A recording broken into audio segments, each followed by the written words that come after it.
Bienvenue dans le magazine du dimanche. Nous parlons aujourd'hui de l'intégration des écoles confessionnelles islamiques dans le système classique.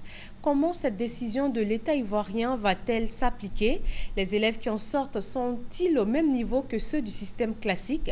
Quels débouchés ont-ils après la formation dans ces écoles islamiques? Avec nous pour répondre à ces questions, le directeur national de l'enseignement confessionnel islamique. Rebonjour, Monsieur Karamoko Bandé Abdoulaye. Bonjour madame. Alors nous allons démarrer par un reportage. Depuis près de 5 ans, l'État ivoirien s'est fixé pour objectif un taux de scolarité de 100% d'ici à 2020. Cela passe nécessairement par l'intégration des écoles confessionnelles islamiques dans le système classique. Astou Touré et Sita Soro. 209 établissements islamiques viennent intégrer le système éducatif officiel. Le nombre de ces établissements passe ainsi de 116 en 2012 à 365 en cette année 2015. Ce, à l'issue d'un nombre d'évaluations démarré en 2011 par le ministère de l'Éducation nationale et de l'enseignement technique. Les 209 établissements retenus représentent 31,36% de l'effectif des 1072 écoles visitées. Cette intégration des écoles confessionnelles islamiques au système éducatif formel est un processus nécessaire qui permettra d'atteindre les objectifs du millénaire pour le développement OMD, assurant l'éducation primaire à tous les enfants. Démarche conforme à la vision de l'État des Côtes d'Ivoire qui rend l'école obligatoire pour tous les enfants de toutes les couches sociales de 0 à 16 ans. Afin qu'ils puissent s'épanouir, intégrer harmonieusement le tissu socio-professionnel et participer au développement de leur pays. Initiative qui vient redorer l'image de l'école islamique longtemps restée en marge du système éducatif officiel. Alors, Monsieur Karamoko, qu'est-ce qu'on entend par école confessionnelle islamique? Je veux dire, comment se fait le programme? Quelle est la part de la religion et puis aussi celle des matières classiques? Merci pour l'opportunité que vous m'offrez. Il faut dire que l'enseignement confessionnel islamique, par définition, est le type d'enseignement qui combine, ou du moins qui cumule entre l'enseignement des programmes classiques standards et l'enseignement des valeurs religieuses. Et est-ce que c'est un besoin particulier qui a répondu à la création donc, de ces écoles? Oui, bon, s'agissant de l'historique, il faut dire que les écoles islamiques en Afrique noire de façon générale et en Côte d'Ivoire de façon singulière existent depuis le XVIe siècle. Naturellement, cette école a connu plusieurs mutations allant d'une forme traditionnelle que nous appelons dans nos jargons le Dougmakalan, qui consistait donc pour les apprenants d'alors, j'explique, pour les apprenants d'alors de s'installer autour d'une flamme qui sert donc d'éclairage avec pour ces points d'étude des tablettes que nous appelons des walagas, et avec essentiellement pour matière d'étude le Coran et quelques matières qui viennent expliquer la pratique religieuse. Naturellement, cette forme a connu une mutation vers une autre forme qu'on appelle les écoles médersa, qui, à la différence du Dougmakalan, enseignait donc d'autres matières scientifiques. Et de cette forme de médersa, l'école va connaître une fois de plus une nouvelle mutation vers la forme des écoles franco-arabes qui, en plus des matières que j'ai citées tantôt, apprenaient la langue française comme une langue de communication. Et la dernière mutation en date est donc le modèle confessionnel islamique qui donne la priorité à l'application du programme officiel de l'État de Côte d'Ivoire avec une ouverture sur la religion. Une ouverture sur la religion, mais est-ce que ces écoles arrivent à enseigner le nécessaire à l'enfant, surtout quand on sait qu'une grande partie quand même du volume horaire est consacrée à la religion pour les élèves qui sont en classe d'examen? Comment est-ce que cela se passe? Oui, naturellement, il faut dire que ces écoles arrivent à dispenser le programme officiel de l'État de Côte d'Ivoire dans son intégralité. Et c'est ce que motive d'ailleurs cet élan d'intégration de ces écoles dans le système officiel. Parce que quand une école est intégrée dans le système officiel de l'État de Côte d'Ivoire, naturellement, cette école doit s'atteler à appliquer le programme de l'État de Côte d'Ivoire dans son entièreté. Donc le côté religieux est secondaire? Le côté religieux est secondaire, dans la forme confessionnelle islamique. Quel est le taux de réussite, M. Bandé, de ces écoles aux différents examens? S'agissant du taux de réussite des écoles intégrées, en 2011, les 22 écoles qui ont été intégrées en 2011 ont fait un taux de réussite de 63,65%, ce qui était nettement supérieur au taux national qui était de 55,07%. Et en 2012, 2013 et 2014, le taux de réussite de ces écoles avoisinait les 85%. D'accord. Donc après le secondaire, quelles sont les options que ces élèves-là ont? Est-ce qu'ils vont dans les grandes écoles, les universités classiques ou est-ce qu'il y a un circuit dédié à ces élèves? Pour les écoles intégrées dans le système officiel, ce sont des écoles normales comme toute autre école et l'élève est un élève normal de l'État de Côte d'Ivoire. Donc après son cursus scolaire au niveau secondaire, l'élève ne peut qu'intégrer les universités nationales.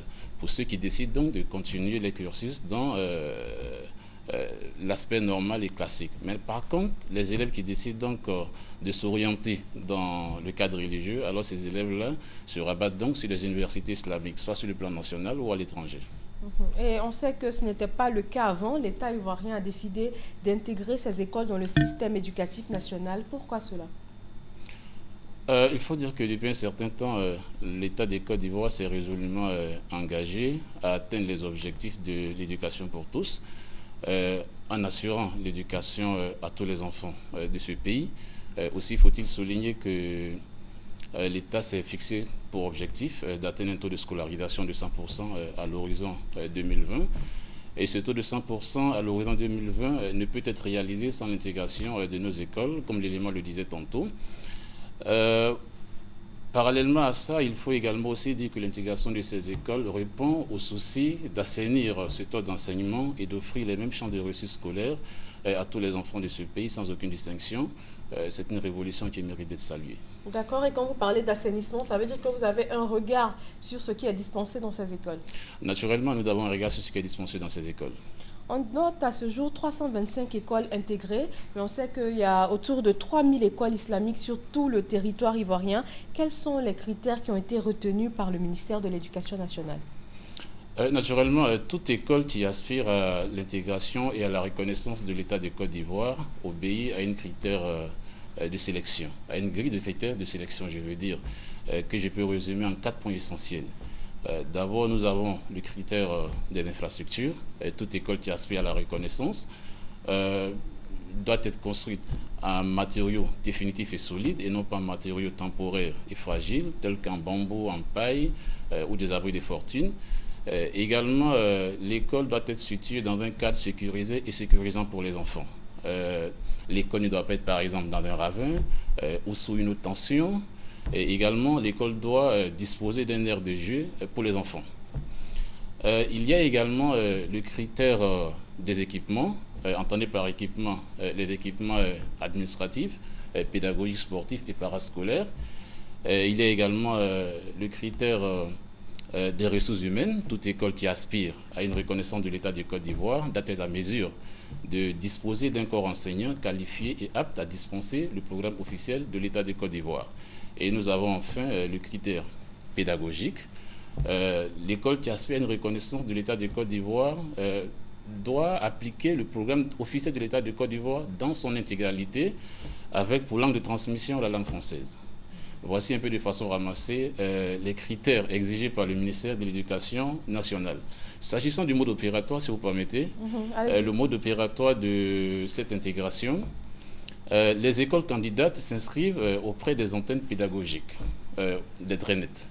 Et ensuite, des équipes sont envoyées sur place pour toucher du doigt les réalités de ces écoles.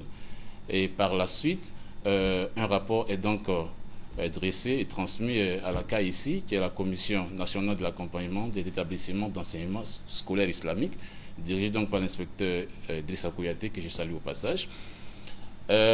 Par la suite, un tamis est fait à ce niveau et les écoles sont réparties en 3 catégories, notamment la catégorie A, B et C. Et tout ce rapport est donc transmis à qui de droit pour validation et par la suite, une cérémonie de restitution des résultats est donc organisée en présence des plus hautes autorités de l'éducation nationale de Côte d'Ivoire. Et les écoles retenues sont donc orientées vers la DEP, qui est donc la direction de l'encadrement des établissements privés, qui naturellement leur demandera un complément de documents en vue d'enclencher un processus d'intégration définitive de ces écoles. D'accord, vous avez parlé du processus des écoles qui sont intégrées. Qu'en est-il pour celles qui ne sont pas intégrées, pour celles qui ne sont pas reconnues, quand on sait qu'elles sont la majorité du nombre d'écoles islamiques qui existent en Côte d'Ivoire? Les écoles qui ne sont pas reconnues, malheureusement, là, vous me donnez l'occasion de lancer un appel aux promoteurs des écoles. L'État de Côte d'Ivoire ouvre une brèche pour nos écoles et cette brèche permettra donc à nos écoles de s'inscrire dans un cadre formel. Et toute école qui restera en marge de cette intégration, ces écoles, j'avoue que ces écoles plus tard seront peut-être sommées de fermeture, parce que l'État de Côte d'Ivoire ne permettra pas l'émergence d'une sorte de désordre au niveau du secteur éducatif. Pour donner des éducations qui ne sont pas toujours conformes. Naturellement. D'accord. Est-ce que on va revenir aux écoles qui ont été intégrées, qui sont formelles, qui répondent aux normes? Est-ce qu'elles bénéficient d'un soutien de l'État? Est-ce que les élèves qui y sont envoyés bénéficient également de prise en charge? Oui, ces écoles bénéficient en amont d'un soutien de l'État à travers tout cet accompagnement durant tout ce processus d'intégration. Et juste après l'intégration, ces écoles bénéficient d'un encadrement pédagogique et administratif. Quand on parle de soutien, tout de suite, c'est l'aspect pécuniaire et lucratif que les gens voient, que certains voient plutôt. C'est vrai, l'aspect pécuniaire et lucratif est très important. Nos écoles, je le reconnais, à l'instar des écoles et d'autres confessions sœurs, reçoivent une subvention financière de l'État de Côte d'Ivoire. Mais il y a un autre aspect de soutien qui, à mon sens, n'est pas moins important que l'aspect financier, qui est donc l'encadrement et l'accompagnement pédagogique. Parce que dès lors qu'une école est reconnue et intégrée officiellement dans le système éducatif formel, alors cette école a les mêmes droits et devoirs que toutes les écoles formelles. Donc du coup, elle bénéficie de tous les séminaires de mise à niveau, de renforcement de capacités et de recyclage organisés par le ministère de l'Éducation nationale. Et cet aspect me paraît plus important. D'accord. Et on sait qu'il y a plusieurs niveaux dans l'enseignement confessionnel. Est-ce que tous ces niveaux-là sont concernés par la mesure que vous venez d'annoncer? Oui, tous ces niveaux sont concernés par la mesure d'intégration, sauf que l'intégration collective dont il est question ne concerne que le niveau primaire. Par contre, le niveau secondaire postule de manière individuelle auprès de la DEP en vue de leur intégration. Le niveau secondaire. Et après ce niveau, vous avez parlé d'intégrer dans les grandes écoles ou les universités normales qui existent. Mais est-ce que ces élèves qui sont formés dans les écoles confessionnelles ont les mêmes chances d'insertion que les autres? Naturellement, les écoles qui sont intégrées dans le système officiel, les élèves ne peuvent qu'avoir les mêmes chances que leurs camarades du système formel, dans la mesure où ils prennent part aux mêmes examens nationaux et à la clé les mêmes diplômes. Donc du coup, ils peuvent postuler au concours professionnel organisé par l'État du Côte d'Ivoire. Est-ce que c'est prévu de créer peut-être des universités ou grandes écoles qui continuent ce programme qui a été entamé au cycle primaire avec ces enfants? Évidemment, c'est un défi d'ailleurs que nous souhaitons relever. Un des défis, d'accord. Avec cette politique d'intégration, ces élèves sont formés. Vous dites que ça, c'est un défi à relever. L'État vient de reconnaître aussi ces écoles. C'est une satisfaction. Quels sont les autres défis qui font face à cette école? En termes de défis, on peut noter la construction de collèges et de lycées confessionnels islamiques.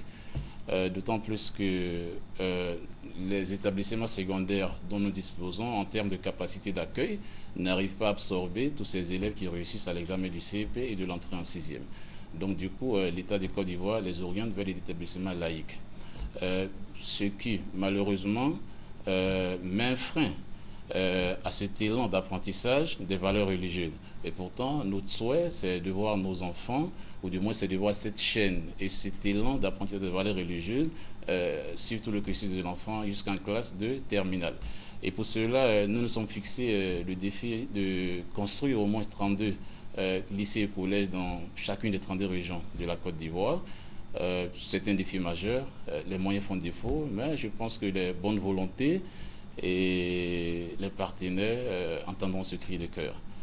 Parallèlement à ce défi majeur, il y a également un autre défi qui n'est pas moins important que le premier, qui est celui des diplômes obtenus dans les pays arabes. Il faut dire qu'avant cette mouvance d'intégration de nos écoles, il y a eu des gens qui sont passés par cette école et dont les études ont été soldées par l'obtention d'un baccalauréat au plan national.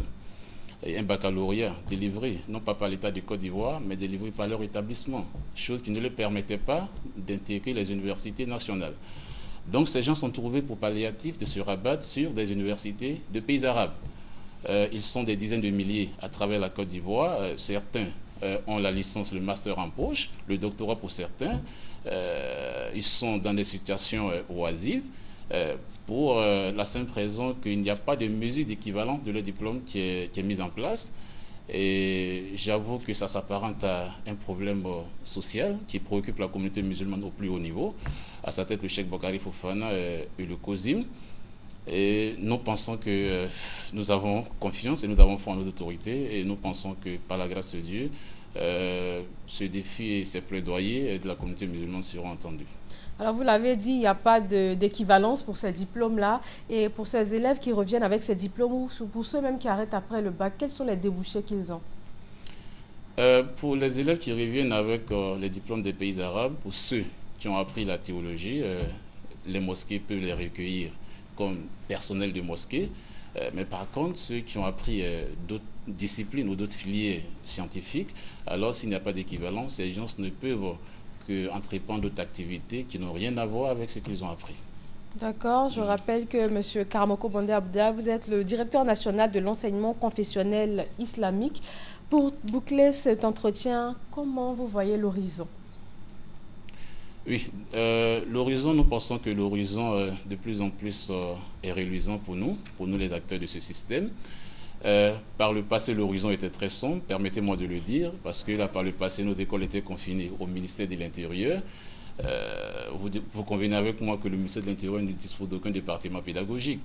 Donc, confiner nos écoles interministères, chose franchement qui nous mettait mal à l'aise, mais voir ces écoles être délocalisées du ministère de l'Intérieur vers le ministère original et originel qui est le ministère de l'Éducation nationale, cela constitue pour nous une lueur d'espoir et nous pensons que l'horizon désormais est dégagé et clair. Surtout qu'elle bénéficie maintenant d'une direction spéciale. Tout à fait. Que vous dirigez. Merci. Merci M. Karamoko Bondé Abdoulaye, directeur national de l'enseignement confessionnel islamique. Merci à vous de nous avoir suivis. Très bon dimanche sur RTI 1.